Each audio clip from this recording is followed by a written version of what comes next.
Quantum technology, I would request the speakers to come at the front for a group photograph.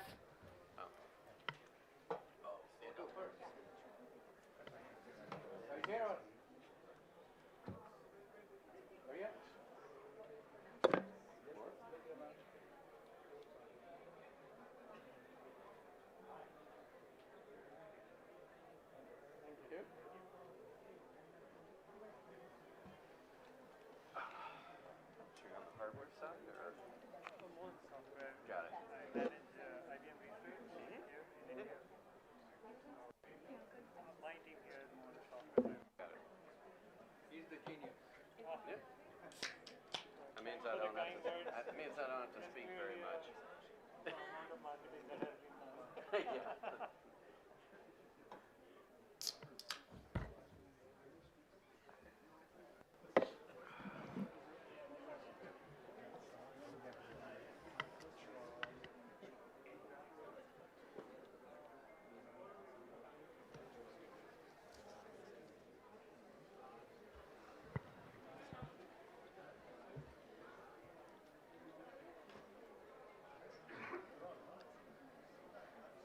Okay.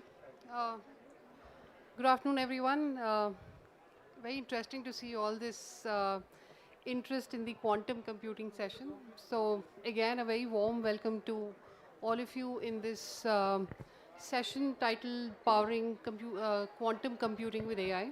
So I'm going to largely read from my notes. As the scene setter, I've been given 5 to 7 minutes to speak, and it's a huge topic. As I started preparing, I realized that I mean, we are as industry practitioners, we are barely scratching the surface. I mean, when we go deep into the immense possibilities, it's this is a subject that can people can go deep, do deep research in this, and I believe in various corners of the world it's already happening. So let me set the scene of or the context for the panel discussion that will follow. I believe that AI India Summit, it's a great platform to discuss this much needed dialogue on AI and the potential or the possibilities that it offers to accelerate quantum computing. Before I dive into this, let me confess that I'm not a quantum scientist as such. I mean, I read about quantum computing many years ago. I'm not going to say how many years back, but enough to let you know that I have over the years acknowledged and observed the pace at which technology has accelerated. So, in the 1940s, when Claude Shannon, father of information theory, was asked how computers might one day play chess, he explained that the number of possible moves was so astronomical in number that no classical computer could have actually cracked it. But today, here in 2026, we know what AI has been able to do. Not only are we playing chess with computers, but AI has been able to create strategies that are beyond human comprehension at times. So now, marry this possibility that AI has created with the experiment. In fact, when I was reading, I thought I'll correlate with Schrodinger's experiment, where the cat experiment. It is either this or that, and that's exactly what quantum offers. It is either 0 or 1. It could be 0 and 1 at the at the same time, and together AI and quantum then offer this possibility of uh, creating 0 1 and 0 and 1 together also. So on one side, quantum can give AI a faster, smarter engine for the hardest problems. Like for example, I think huge possibilities I was reading in particularly in the area of drug discovery, also solving complex logistic issues or construction challenges, construction designs. Now in practice, what it means is routing and scheduling across complex supply chains, across complex formulas in drug discovery, exploring larger design spaces and fishing out also frauds as well as anomalies in data. On the other side, AI also helps us balance quantum hardware to a large extent by reducing the errors, fine-tuning the controls and getting more out of today's imperfect machines, if I can call them. Therefore, AI also acts both as a coach for quantum as well as a conductor for quantum. It learns a device's noise and calibrations and decodes and corrects the errors on the fly. And it orchestrates hybrid workflow so that toughest issues can also be resolved by sending it to a very fast, complex quantum processor. Now, so to put it simply, quantum makes AI bolder, and AI makes quantum steadier. So they are complementary to each other in my view. Now, with that, I think there are 5 takeaways that I'm going to. Of course, it's a huge subject, but I thought for today's session, there are 5 key takeaways I would like to put on the table for us to discuss, and perhaps our panelists also to touch upon. Speed for the heavy lifts, for example, some jobs, some AI jobs, I mean, we know that AI has huge GPU requirement. So AI jobs take forever because they depend on sampling and research and on compute. And quantum, in terms of its qubits and the other possibilities, it gives us new shortcuts. So certain tasks could move from, months to hours also if we use quantum.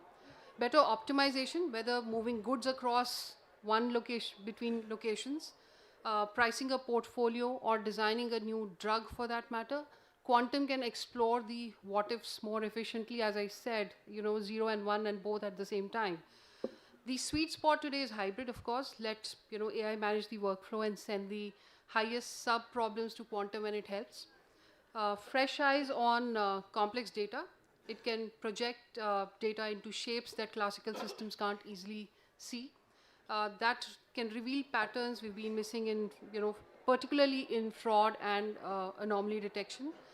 Also, AI keeps quantum on track. So think of deep learning as, the pilot for today's quantum devices. So detecting, correcting, preventing, and then correcting and preventing, correcting and preventing, and so on and so forth, so that we get more reliable answers at the end of it.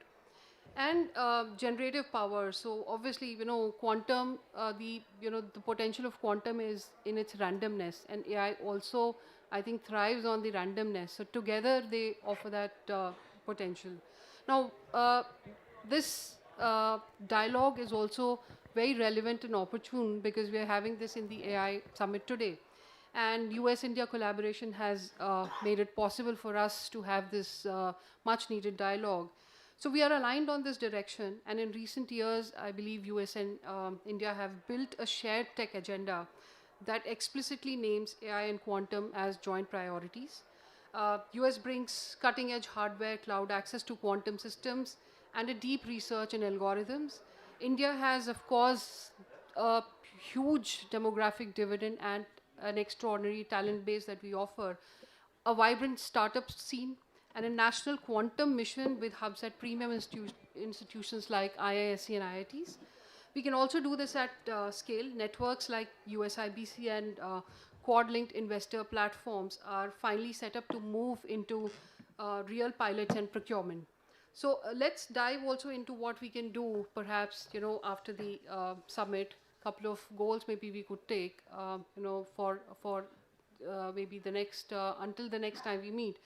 So we could lead industry, industry could lead with some real pilots. So there could be pilots around drug discovery or around financial risk optimization or logistics routing. Set up quantum and AI center of excellence. We could look at, pairing a US national lab or a university with NQM hub and premium institutions in India. This can also focus on hybrid algorithms and AI-assisted error correction methods. Build these supply chains together. So quantum, it isn't just a processor. It's also control electronics, photonics, and a lot of tongue-twisting terminology that I'll skip. It also so India's semiconductor push here can diversify these components. US can partner, and it can bring in the tool chains and the standards for us to jointly work on this agenda. Co-fund a line or two that are quantum grade. Launch skilling programs, fellowships on quantum and AI. create a rotating exchange for our PhD students, foster research in this area, also, maybe embed this into the curriculum, have early career engineers across national quantum mission hubs, US labs, and hyperscale AI teams. And there is much more, which I think the panel will also delve into. For the for the for the maybe for the concrete goals for next couple of months, I think two key takeaways for me would be to focus on skilling, with particularly if we are able to sort of set up the center of excellence, and also on the technology transfer, particularly for the India semiconductor mission. So therefore, I believe that the promise is there, but it's about how we leverage this collaboration also between US and India to co-create trustworthy, secure technology that serves people at scale. And we have the frameworks, the talent, the market, and the will to dive further into this. So with this, thank you so much for your attention, and welcome you all again to this session. And I think with this now we'll move into the panel discussions. Thank you once again. Well, thank you for that. First of all, I think you see two Brandon Peters up there. One is the real Brandon Peter, the other's a deep fake. So I'll let you all guess which. Anyway, no, I'm Jordan Crenshaw. I'm Senior Vice President at the U.S. Chamber of Commerce's Technology Engagement Center. The Chamber is the world's largest business federation representing small all the way up to large companies that operate globally. And so we've got an action-packed panel here to talk about quantum and marrying it up with artificial intelligence. I think a couple of things just to know about what we've done at the Chamber. Actually, last year in February,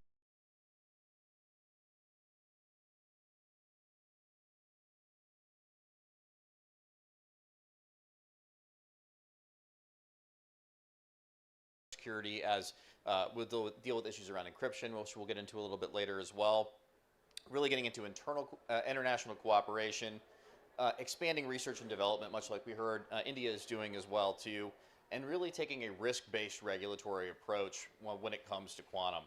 Other things that are obviously key in this issue area are supply chain resilience. So it's going to have everything from needing the right cooling equipment to the right semiconductors in place for us to get to that point where quantum is ubiquitous. But at the same time, we've been pursuing legislation in the United States as well. There was the National Quantum Initiative Act that has lapsed, that we continue to support its reauthorization to really advance research and development in this field. So a lot is going on. The Chamber really believes this is going to be a game-changing technology when you marry that up, especially with AI.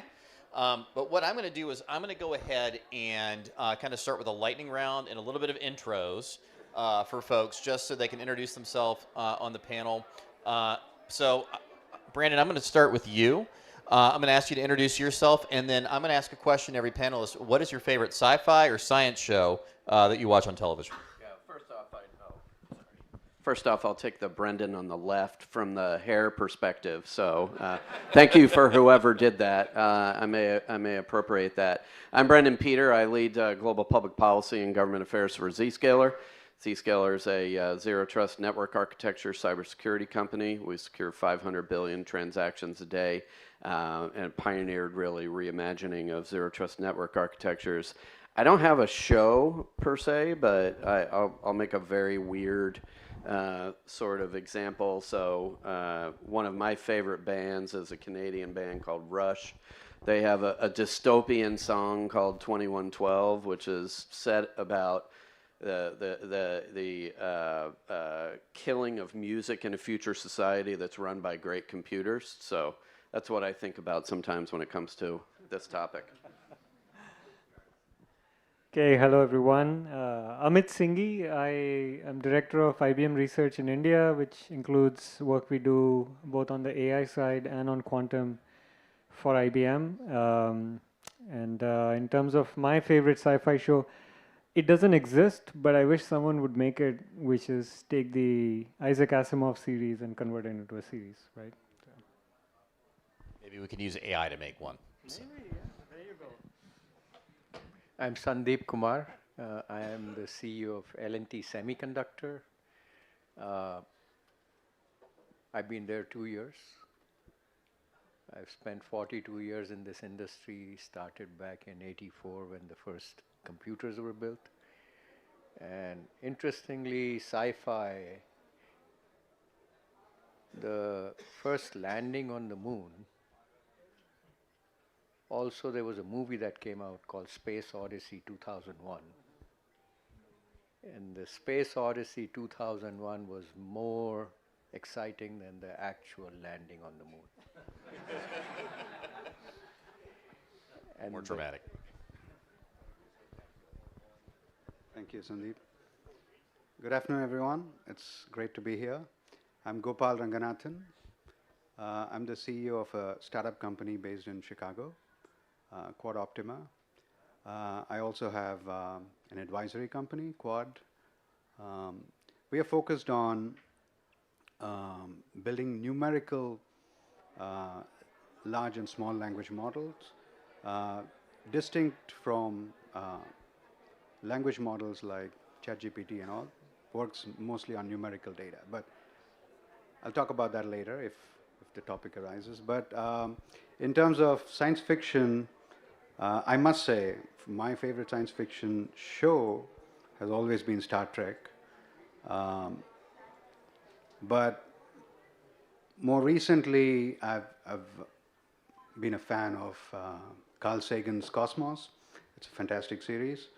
And also lately, I've been quite a big fan of Jim Khalili, who's a professor at University of Surrey. He makes some fantastic podcasts and shows. I recommend anyone wants to get to know more about consciousness or quantum mechanics and things, try to follow him. Yeah, thanks. And I'll actually open up with mine too. How many of you actually watched Star Trek: The Next Generation? Any of you? Hands up. All right, we got a few. All right. I think it kind of pairs well with what we're talking about. We had Lieutenant Commander Data. He was an artificial intelligence. He was an android. But then sometimes he had to plug into the Enterprise, to the ship, which was kind of the supercomputer. And that's kind of like Quantum is today. And so, I think as we look at this issue here, we see the merging of these two different technologies. I think we see a lot of really optimal potential that's going to come from that. So, I wanted to kind of start with you. IBM has been a big proponent of quantum-centric computing. Can you talk a little bit about how you're merging AI into quantum processing and some notes you want the audience to know about that? Hello. Yeah, that works. So quantum-centric supercomputing, first maybe it's worth just taking 10 seconds. What is that? I think everyone knows what supercomputing is, or high-performance computing, where you have a lot of processors tied together in an architecture that allows you to run these extremely complex computational problems in some kind of tractable time. And one of the applications of quantum is to accelerate that kind of workload, because HPC in supercomputing is trying to approximate nature with some kind of approximate numerical methods. And there's a promise of quantum that you may not have to approximate. You can actually run the same quantum states on the machine using qubits, which would take that approximation away and scale better, right? So that linkage leads to this supercomputing concept, and quantum-centric because we do see that it's not going to be just quantum, it's going to be a combination of quantum and classical. Very likely classical will be using GPU or other kinds of accelerators because a part of the classical part will be also HPC kind of workload. So that's what quantum-centric supercomputing is about. And when we talk about leveraging AI and quantum, it comes in at different layers. I talked about GPUs and QPUs working together for these hybrid workloads. That involves accelerating the stack that lets you program both, right? So where it starts with is things like PyTorch and Qiskit. So you need to make sure that the machine runs fast and the workloads run fast, because if you're going to use it for accelerating supercomputing workloads, then you cannot have slow foundations. We do a lot of work on both sides on improving Qiskit as a programming SDK for quantum, and also on PyTorch, working closely with the broader PyTorch ecosystem to make it better, generalize it as new hardware and new models, AI models emerge. So that sets the foundation, that programming layer sets the foundation for innovating at the intersection of quantum and AI. Another piece that's important is the middleware, because if you leave it all to the developer to figure out how to program the quantum separately and the AI separately, that will not lead to scaling and innovation, and for running workloads that actually leverage both sides optimally. So there's a lot of work happening on creating that middleware connection between the classical and the quantum, so that you can program at a more abstract level, and then the middleware takes care of distributing the workload, choosing the right venue for it, whether it's the GPU side or the QPU side. And then, of course, the most. I think the battery's out. I'm talking too much. Okay, I'll close it out quickly with the most obvious one is, of course, the use cases, and there, you can have quantum being used to make AI better. Either as, for example, recently there was some early work from HSBC showing how you can use quantum computers to map bond trading data into a latent space where classical machine learning did a better job, right? Or you could go deeper and you say, okay, instead of using classical neural networks, I'll use quantum neural networks or quantum kernels as part of the actual AI. But then there's the flip side where you're using AI to make quantum better, and there's a lot of interesting work there, because quantum itself, quantum computing, for example, you have a problem, you want to map it into a quantum circuit. That's a non-trivial task. And if you can train an AI with reinforcement learning techniques or other techniques to do that mapping better, so you get a more optimal mapping of your problem statement onto the quantum hardware, that's an improvement of quantum with AI. So there are all of these interesting synergies that remain to be explored, and we're very active in that. Yeah. Gopal, I have a question for you. I think, obviously, as we look at the Indian enterprise sector, which is very cost conscious and results driven, I think it's important that we look at the commercialization piece of this. And when it comes to quantum, where do you see the low hanging fruit? Is it the financial sector? Is it other sectors or other use cases that we're not thinking about? Like, where do you see that we initially start to get that ROI for quantum? Yeah, that's a really interesting question, Peter. Quantum is still, sorry, Brandon. Quantum is still a few years away in terms of the hardware being able to allow most of the even quantum-inspired algorithms to work to deliver ROI. So I would say there is a three-pronged layer that I would like to think of it in terms of a short-term, medium-term, long-term for the quantum roadmap. The short-term would be problem sets like in supply chain analytics or in portfolio optimization, where pairing and variables that are binomial in nature, either you're in or you're out type of thing, those kinds of problem sets are today easily encoded and solved to some extent with about 50 to max 100 qubit computers still. And those can be solved on digital computers today with sufficient hardware. So that's the short-term roadmap, significant improvement in network routing or supply chain logistics types of applications.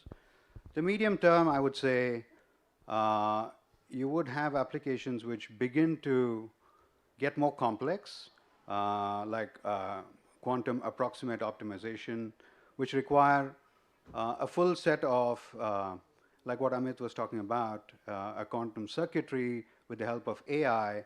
You kind of calibrate all the parameters and you start improving the performance, you reduce the errors, the latency and things like that, and you get much more accurate answers out of the quantum system. That's medium term, and for that I would say most of the generic applications in businesses could be the medium term. The large term, I would say, is really high performance quantum computing. That's still a few years away. We are talking about 1,000 and much higher qubit machines with quantum algorithms that are significantly improved by then. Those would be large macroeconomic problems, global problems, things like weather, climate control, those kinds of things. I think they are a bit farther away for quantum computing to solve today, but it's a longer term. I would say between 5 to 10 year time frame. Sandeep, question for you. I think one of the things we talk about in the quantum side, obviously there's a software piece, but there's a hardware piece to this as well. And quantum is going to require more specialized, silicon and control equipment. Where do you see India playing a role in the supply chain for quantum? Quantum is actually quite interesting. Why? The actual silicon is not very complicated. Controlling that silicon, moving the data from that silicon in and out, and maintaining the error rate, which requires operating it at 2 degrees Kelvin, which is where you can have these quantum states still be in a somewhat predictable form. So the cooling systems, if you look at it, are the size of this room, well, maybe not, but very large, and the quantum qubit is, a small little chip inside. So the cooling systems are difficult, but not very complicated in the end, in the bigger picture. And therefore, India has a big opportunity in creating quantum machines.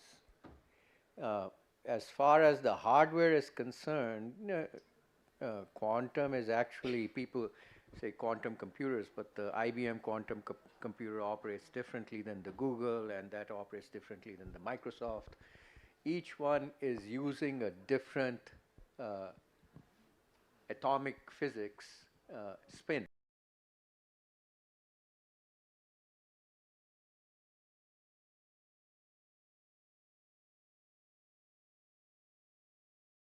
Schrodinger's or the Niels Bohr's atom physics. So the question here is, which path to take actually, and that's more of some things will operate at 2 degrees Kelvin, and some things in theory are saying we can go up to liquid nitrogen, which is 77 Kelvin. There's very few, if any, research even on materials that allows it to operate at room temperature. Because the noise in the system is higher than whatever the statistical variation you're trying to find out. So that's kind of, so India does have a big play, but it's at the, I would say, a very early stage in the process. One thing I would like to kind of, sometimes we get maybe quantum and AI and this recent AI buzz. The way to think of it is all this AI that is happening today, running on these GPUs, consuming now 10% of the energy of the world, is about the same as probably 100 human beings. And what quantum offers is how the brain works. Achieving that kind of performance at a power that is, how much power do you consume? And that's the beauty. It's a statistical approach versus a 0-1 and a brute force approach where I have to convert everything into 0-1 and then figure out from there. Anyways, go ahead. No, fascinating. Next question is from my fellow Brendan. Going back to my favorite show, Star Trek, there was a character named Q. And he was viewed as a super intelligent being. He was always kind of feared with trepidation. A little bit kind of similar with Q-Day, which is a term that is the day we hit quantum and hit the potential security threats that could come with that. So Brendan, as Q-Day approaches, what should U.S. and Indian companies be thinking as they're trying to integrate things like post-quantum cryptography into their business plans? Well, I mean, we've been talking about quantum for decades, and the reality is, from a threat actor perspective, the understood notion of harvest now, decrypt later continues to be an exceedingly difficult challenge because adversaries globally have been actively harvesting information from enterprises for decades in anticipation of a true quantum computer. And the stress and the need from government standardization bodies, I would say in particular, NIST in the US has obviously begun to approve PQC algorithms. The business imperative and the security imperative is real, and it's now. I would say an admonition to every enterprise around the globe really is that they must begin their journey to post-quantum cryptography in haste. And from our perspective at Zscaler, there are things that you can do as you're navigating that transition, which can help do proper network segmentation, but the underlying peril and promise of quantum is really security. And so the velocity with which those threats are going to continue to accelerate, I think, is something that often is understood in the abstract, but not in the tactical and operational side of things. And so it's fundamentally imperative to the success of your business, your enterprise, to national governments, to safeguard confidential, proprietary, sensitive data today by beginning your migration as quickly as possible. I think it's an area I think people need to look at. I mean, we've seen really fascinating numbers, particularly even like with the financial services sector, the projections of how much financial loss could happen once we get to that point, if companies aren't ready.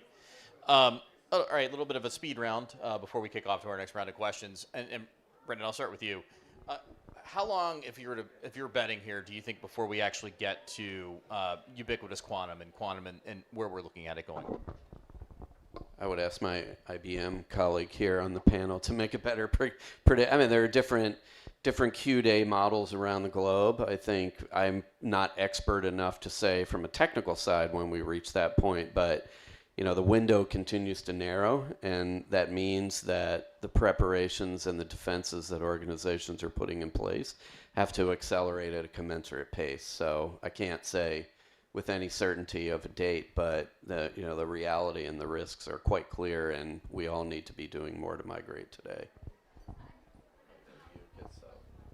Same question? Yes. Okay. You're taking a poll, I guess.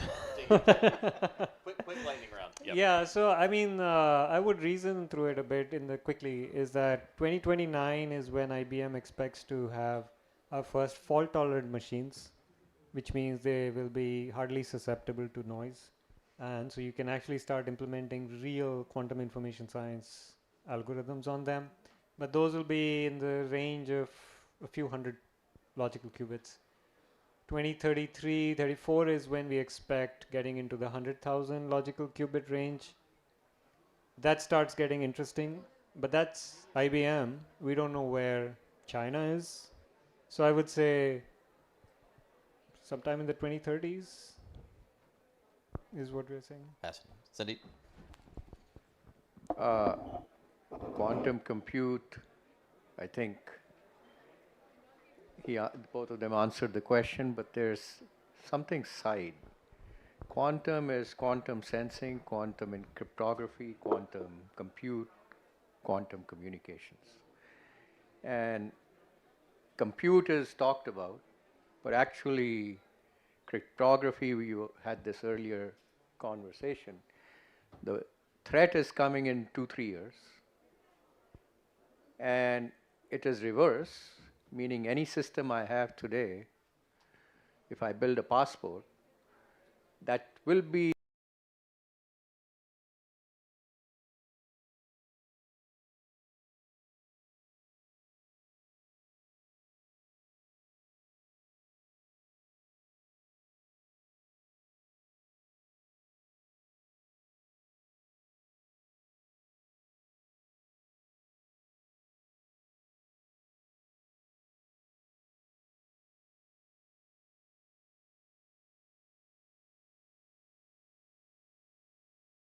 applications, which is a little bit of how do I transmit this information from A to B, because I can compute, but if I can't move that data and I can't move that volume of data, my bottleneck in the system will be the data movement. And I think that will get solved before the quantum compute problem gets solved. Gopal? Second question. Yes. So my take is more or less along the lines of what the rest of the panelists have said about in terms of quantum computer and a time period for which of one of significant qubit capability is there for us to solve the problem. But I think there is another path that quantum inspired and quantum algorithms will start taking in, I think, in the near future. In about 2 to 3 years, you'll start seeing that.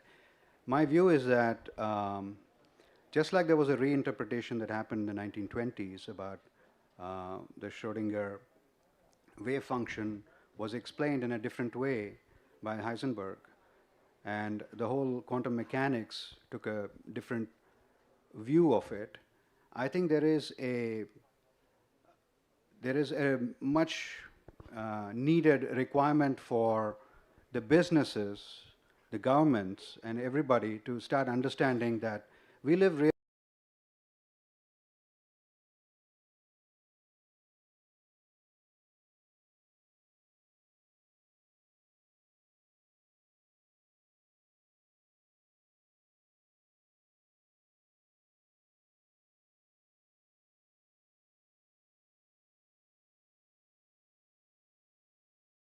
about the algorithms that are required, which are classified today as NP-hard and difficult problems to solve, could be solved in a different paradigm.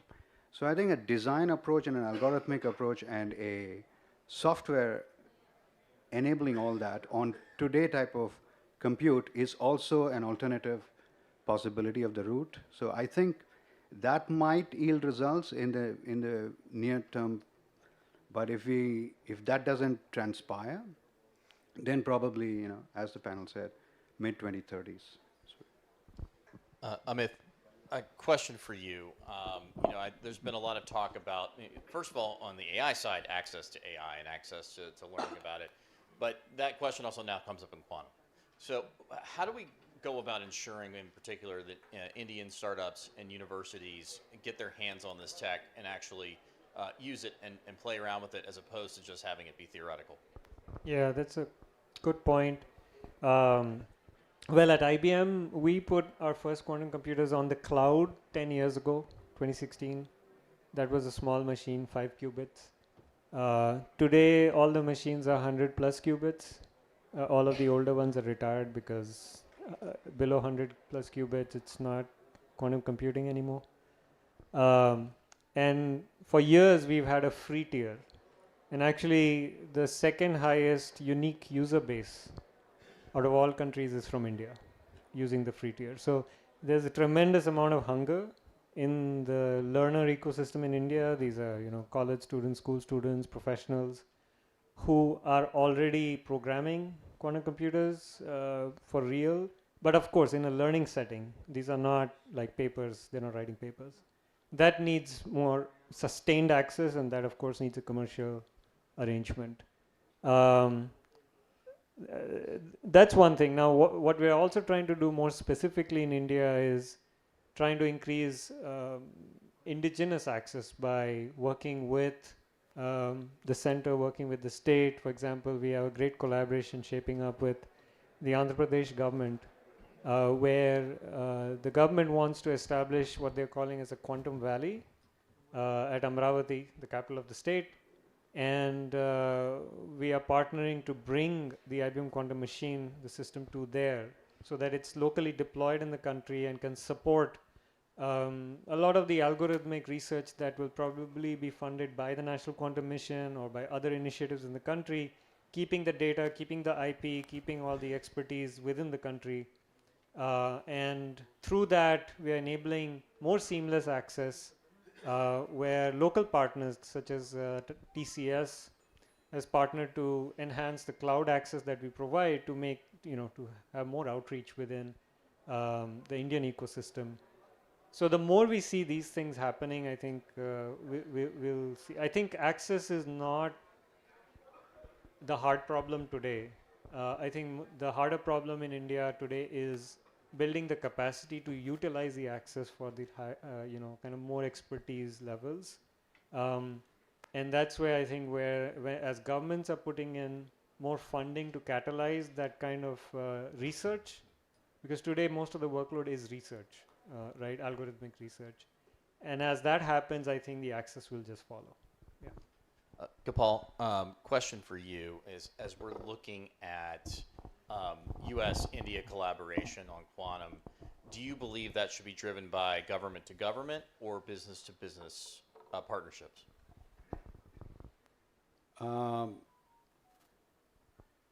Frankly, innovation like AI innovation, and now we're talking about quantum and AI innovation in the future, is primarily going to come from a lot of small businesses, medium and large businesses driving that innovation, and governments backing them up in terms of a lot of capital allocation, special impetus being given for startups and things like that. So it's definitely a hybrid. It is not government to government interactions or business to business interactions, but a lot of the innovation will come from businesses working with other businesses and working with the government. So instead of just two lines saying it's business to business or government to government, I think we have a quadrilateral type of thing where all the diagonals are also connected. And so literally it's multinational, and startups in one country will be working with businesses in other countries and also with governments possibly in other countries. So while the idea of sovereign AI and things like that are gaining currency, I believe that for true innovation it's cross-border. And like someone said in one of the panels that I saw today, intelligence does not stop at the borders. So everything is going to be global, and backing should come from government, it should come from large enterprises, and innovation, which is largely going to happen on the private sector side, should be encouraged wholesale. That's an excellent point you read about even the small business side benefiting from quantum. We've even heard that from some of the startups, particularly in the Bay Area, that they're really excited about small business use of quantum. On the AI side, we've also seen this as well too, where we've seen that 60% of small businesses in the U.S. Are using AI, and 80% of those are actually increasing their workforce, the ones who are incorporating artificial intelligence. So, you start adding something like quantum to the mix, it can be a game changer. Sandeep, obviously there's going to be a difference in quantum data centers than we've seen in other technologies. Do you think that the manufacturing base is ready and is preparing for quantum computing at this point? I think too early for them to be ready, right? So we are putting a quantum computer in our data center for hybrid workloads, but reality is, and this is at L&T, but the reality is the quantum work is still at a research level on the software, right? Algorithmic. And kind of sidetrack to my question, but the relationship that is most important today is university to university. If you look at, the early generation of India back in the 80s, when the computers and the machines were coming in, IBM put their machine, the first computer, which was the size of this room, at the IIT Delhi. And then at IIT Kanpur, they had a difference. So that is the relationship required to build the workforce, to build that intelligent, people who can program quantum machines, because that program is very different than programming a CPU. And create the right algorithms, to leverage. And they will come out of college and they will create the real future. I think that relationship is very critical. And then, yes, to answer your other question, 2030 is when the data centers are coming. This is the holy grail, right? The same data center that you are talking about, I need a gigawatt of power or however you want to move it. With a quantum machine, you are running it like a PC. That same power. That is the scale of quantum compute. You're bringing data just like 84 IBM machine, like the size of this room, came into my PC by 2000. Same way the quantum computer, which is, if you were to conceptualize a million-bit qubit machine, would be the size of this room. In 20 years, will be on my PC. That's the power, right? So that's Good point. Brendan, I think one of the other big pieces, we've talked about some of the risks that come with quantum. Obviously, we have to have a public policy perspective when it comes to the regulatory environment. How do we, either in the U.S. or in India, navigate the regulatory challenges in the regulatory environment, things like export controls, sovereignty? What are your thoughts and suggestions around that? Well, I would say two things. Obviously, critical for quantum uptake globally is going to be an issue largely focused on talent as well. And we're at an inflection point, obviously, with some significant disagreements between our two countries on immigration-related matters.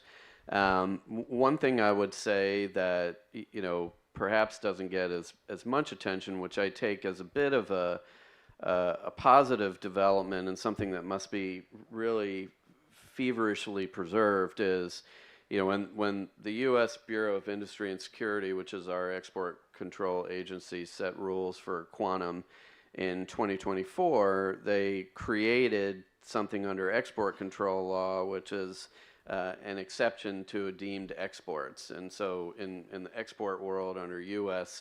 control systems, a BIS would consider an export to be deemed when a foreign national accessed a sensitive technology that was covered by export control regulations. When they promulgated some policies in 2024, they created an exception to this process in recognition of the fact that while in much of technology, access to shared talent was critical, perhaps that's nowhere as much pronounced as it comes to quantum technologies. And so I think one of the things, frankly, from our side in the U.S., that we really have to be sure that deemed export exception is preserved to facilitate constant sharing and access to knowledge and resources that will advance our capabilities in quantum. I think we have now enough time, I think, where I want to have kind of a final question, a minute each, and I'll start with you, Brendan. Where do you think the biggest bottlenecks are, and do you have any parting words? Well, I think talent certainly is one, as I just mentioned. Pardon me. I believe in time that will be something that we hopefully see will continue to be addressed in a positive fashion. I do think in the policy side as well, as I was just discussing, when it comes to export controls, that's a critical area. The other is, I would say from our perspective, obviously, as a cybersecurity company, that, we're at a bottleneck now in terms of organizations' embrace of PQC, and we have to change understanding and urgency in businesses to prepare for the inevitable. Same question? Yes. And I guess bottlenecks for India is... India or U.S., you pick. I see, okay. Maybe I'll take India because I spend more time here. And some of this is actually captured in this report that we did with Niti Aayog on quantum roadmap for India. And talent is one. The other two big areas are private industry involvement and investment. The actual users and the use case owners are private industry, the chemical companies, the healthcare companies, the logistics companies. I don't think they understand what quantum means for their business in India, and engaging and investing. Unless that happens, the demand won't realize to actually create the pull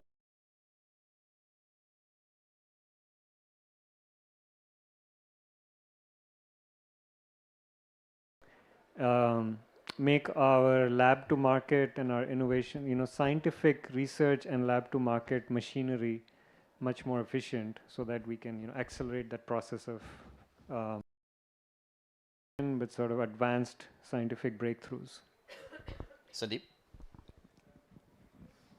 I think the biggest bottleneck to quantum is that today, if I want to program an IBM machine, it is different than how to program a Google machine. It is different than how to program an Amazon machine.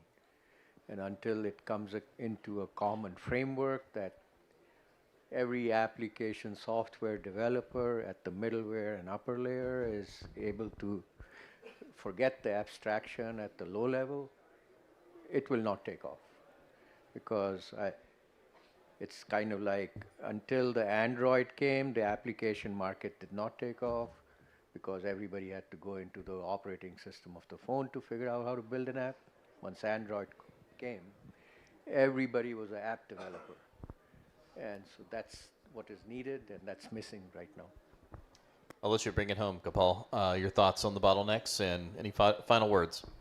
Thank you. Well, I feel that the bottleneck really is the fact that quantum is very physics oriented today, and it's likely going to be in the next few years.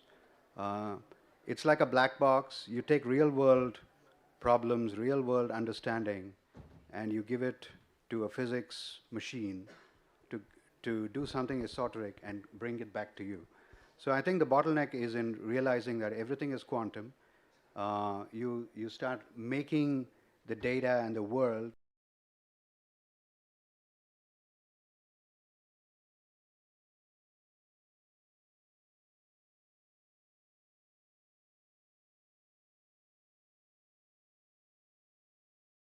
processing in quantum ways. And I think Bayes' theorem was pivotal.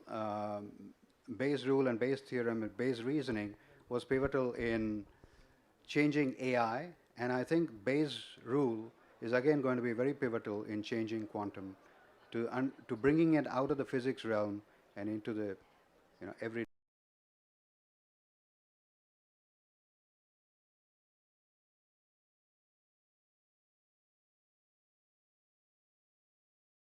Give a round of applause, I think, for our panelists right here as well. Hi, I would request the speakers to just come forward for another picture, please.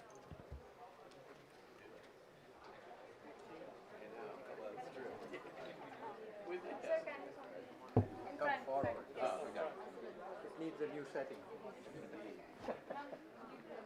You have to come on this side.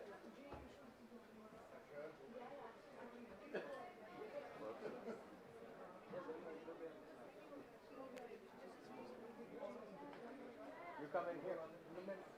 Speak. Soccer ball? Yes, there you go. Feel on the ball.